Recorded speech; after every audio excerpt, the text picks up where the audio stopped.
नमस्कार दोस्तों, हमारी आज की कहानी बेटों ने की पिता की सरेआम बेइज्जती। शर्मा जी ने एक किराने की बड़ी सी दुकान खोल रखी थी और उसमें वह और उनके दोनों बेटे भी काम करते थे और उनकी पत्नी मीना घर पर रहकर घर का सारा काम करती थी। शर्मा जी बेहद खुदगर्ज और लालची इंसान थे। वह कभी भी किसी इंसान के काम का महत्व नहीं समझते थे। उनकी पत्नी मीना दिन भर घर का काम करती थी। हर काम उनसे पूछ पूछ कर और उनकी इच्छा के अनुसार करती थी। वो अपनी पत्नी को नौकरानी मानते थे।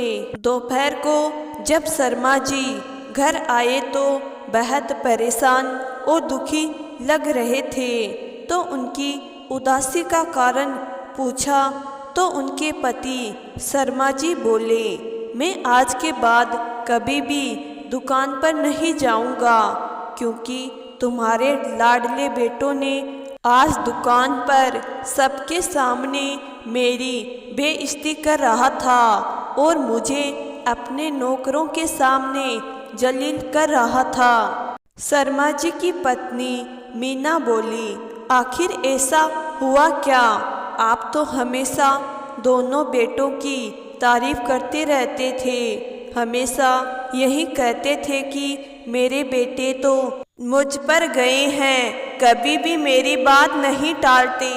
अरे आज दुकान पर दो मजदूर अपने काम के पैसे मांग रहे थे। मैंने उनसे यह कह दिया कि तुम दोनों ने दिन भर किया ही क्या है, कल पैसे ले लेना। यह सुनकर उन दोनों मजदूरों ने बेटों से मेरी शिकायत कर दी। उनकी बात सुनकर बड़ा बेटा अनिल मुझसे बोला, पापा आपकी वजह से ही तो कोई मजदूर दुकान पर नहीं टिकता।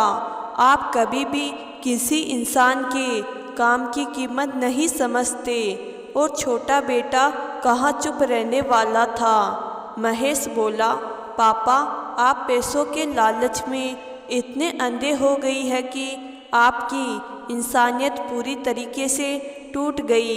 मैंने उससे कहा कि तू सबके सामने इस तरह की बातें ना कर, एकांत में घर बैठकर इन सब के बारे में बात करना।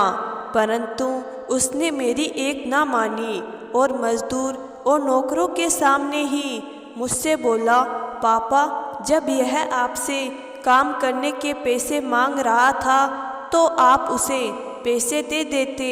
इस तरह बात का बतंगड़ बनाने की क्या ज़रूरत थी। उसकी बात सुनकर दुकान पर काम करने वाले मजदूर मुझे देखकर हंस रहे थे।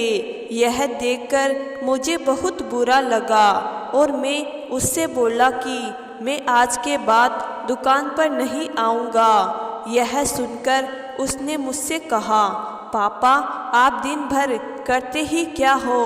वैसे भी दिन भर आराम से बैठे रहते हो।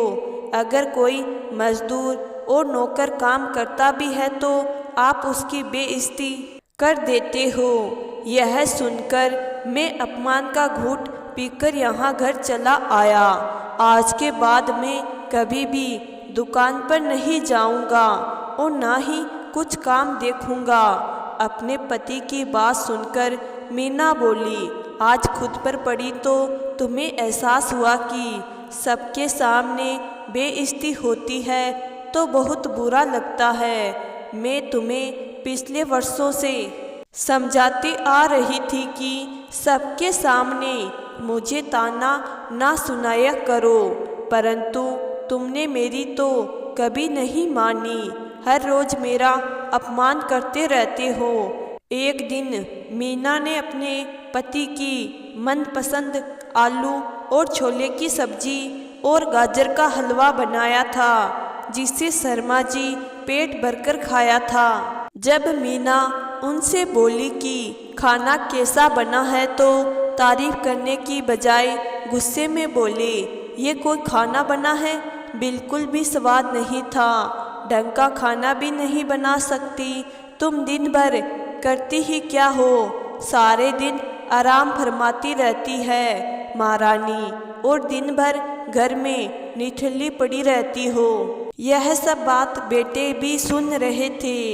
मीना ने उनसे बोला कि बच्चों के सामने ऐसी बातें नहीं करते, परंतु उन पर कोई असर नहीं हुआ। एक दिन महेश की सगाई का फंक्शन था।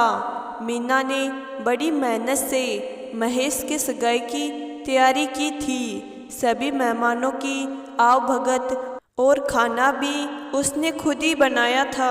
जब सब लोगों ने खाना खाया तो सब मीना के बनाए हुए खाने की बहुत प्रशंसा कर रहे थे, परंतु शर्मा जी ने खाना खाकर बुरा सा मुँह बना लिया और सबके सामने ही पत्नी पर चिल्लाने लगे, तुमको कुछ भी काम ढंग से करना नहीं आता, तुम्हारे माँ बाप ने तुम्हें कुछ सिखाया ही नहीं, और उसे ताने मारने लगा। मीना ने उनसे बहुत कहा कि मेहमानों के सामने ऐसा नहीं कहते, परंतु उन पर कुछ भी असर नहीं पड़ा। मीना ने फिर भी सभी मेहमानों को खाना खिलाकर विदा किया और अपने पति शर्मा जी से बोली, तुम्हारा असर एक दिन तुम्हारे बच्चों पर ज़रूर पड़ेगा।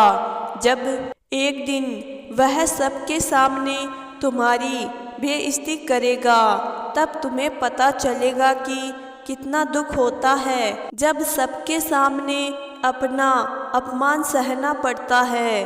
पत्नी की बात सुनकर उसके पति शर्मा जी बोले, मेरे बेटे ऐसे नहीं हैं, मेरे बेटे बहुत समझदार और बुद्धिमान हैं, उस पर इन सब बातों का कभी भी असर नहीं पड़ेगा।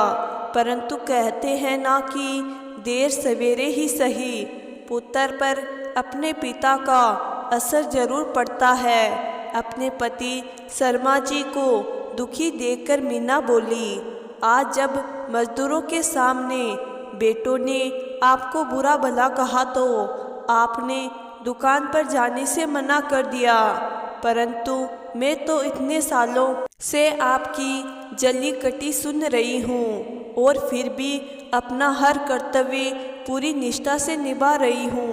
अगर आप पहले से ही मेरी बात समझ जाते तो आपको आज यह दिन ना देखना पड़ता। ठीक कह रही हो मीना, अपने कर्मों का फल देर सवेर इंसान को खुद ही भोगना पड़ता है। आज जब बेटों ने सबके सामने मुझे बुरा भला कहा तो मुझे महसूस हुआ कि मैंने तुम्हारे साथ कितना गलत किया था। प्लीज़ मुझे माफ़ कर दो। मैं आज के बाद कभी भी किसी के सामने तुम्हारा अपमान नहीं करूँगा। तुमने जो पीड़ा उस वक्त सही होगी, मैं उसकी भरपाई तो नहीं कर सकता, परंतु आज के बाद मैं तुम्हारा पूरा सम्मान करूँगा और तुम्हें खुश रखने की पूरी कोशिश करूँगा। तो दोस्तों, मैं आशा करती हूँ कि आज की कहानी आपको ज़रूर पसंद आई होगी।